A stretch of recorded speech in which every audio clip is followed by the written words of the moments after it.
We all want to grow spiritually. We want deeper faith, closer intimacy with God. We read books, we follow teachers, we mimic pastors, we copy friends who seem to have it all together.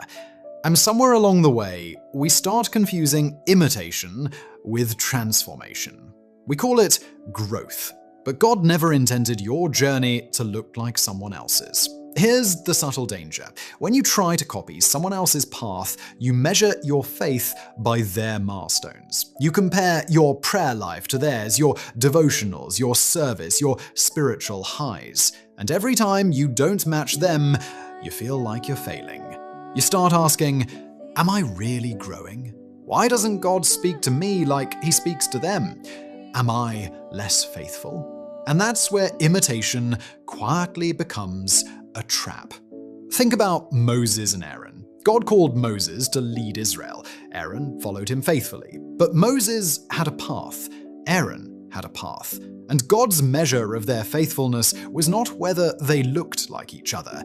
It was whether they were faithful to the calling God gave them individually. Copying someone else's path would have distracted them from obedience. Elijah and Elisha had a similar dynamic. Elijah's ministry was intense, dramatic, confrontational. Elisha's was different, patient, relational, steady. Each called for faithfulness in unique ways, and both were used by God to achieve his purposes. Your journey is no different.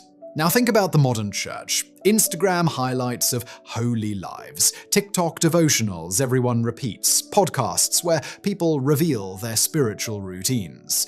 And we scroll, compare, copy. Suddenly, our own relationship with God starts to feel inadequate. Not because God is absent, not because our faith is weak, but because we are measuring our unique journey by someone else's highlight reel. And that comparison quietly steals joy. God doesn't call you to mimic another believer. He calls you to your own obedience, your own calling, your own struggles, your own victories. And that calling often looks messy. It may not look impressive to anyone else. It may not fit neatly into someone else's formula, but it is yours, and God honors it. Even if no one else understands it, even if it seems small, even if it feels invisible. Because God measures faithfulness, not popularity. The biggest trap is believing that following someone else's routine will make you grow faster. It won't. Faith is never a shortcut. It's never an exact formula. Growth is personal. Spiritual maturity is relational, and it cannot be outsourced to imitation.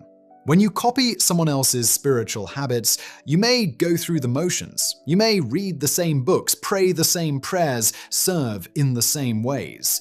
But your heart may remain untouched. Your character may remain unchanged. Because transformation happens in personal surrender, not in borrowed routines.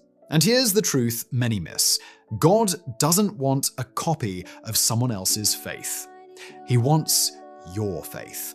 The Spirit doesn't grow a copy of someone else. He grows you with your weaknesses, your personality, your calling. Even your mistakes become part of the refining process because God's work is custom-tailored, and no one else's blueprint will ever match it. We sometimes justify imitation as learning. We tell ourselves, I'm just modeling the habits of someone more mature. I want to be inspired. I want to see what holiness looks like. And those things are not bad in themselves, but when modeling turns into mimicking, when inspiration becomes comparison, growth becomes superficial. You might look faithful on the outside, but your heart remains unchanged.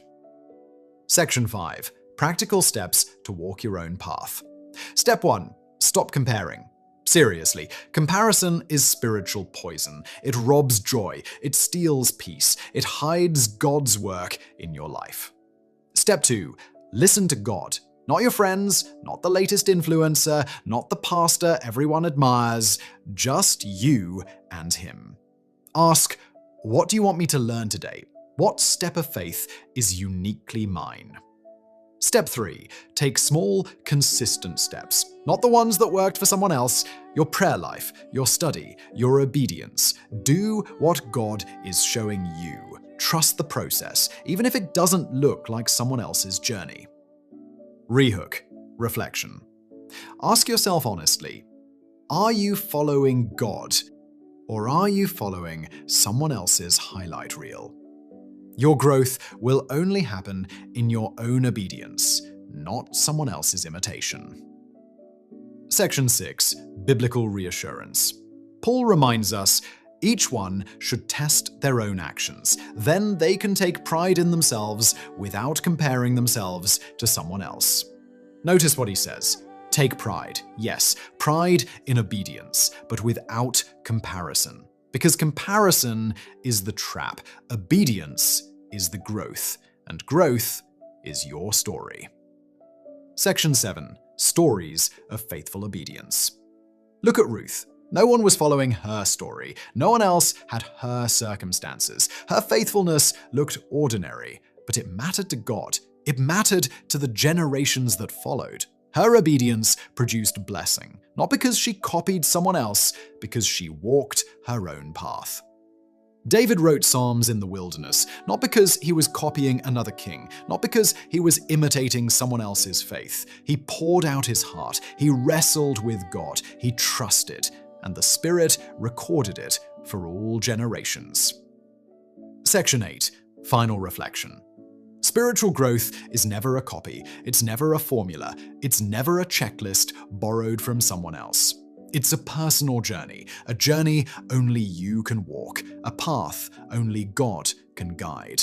And if you try to shortcut it by copying, you may feel busy, you may feel productive, but you will never experience the depth of your own transformation. So here's the question. Are you following God or someone else? Comment below one area where I've been copying someone else's spiritual path is, or one step of faith that God is uniquely calling me to take is. I read every response because the spiritual growth God wants for you is not someone else's journey. It's yours, and it's always worth walking. Thank you for watching this video. My name is Randy A. I'm just a dad who wants to share the word of the Lord with everyday believers. These messages are important for me too, because there are times when I also need guidance, encouragement, or simply a reminder of the truth. And that truth is this: Jesus is King, and nothing will ever change that. If this video encouraged you or helped you reflect on your walk with God, please consider liking the video and subscribing to the channel. It really helps the message reach more believers who may need it today. Thank you so much for being here. I appreciate your time, and I'll see you in the next video.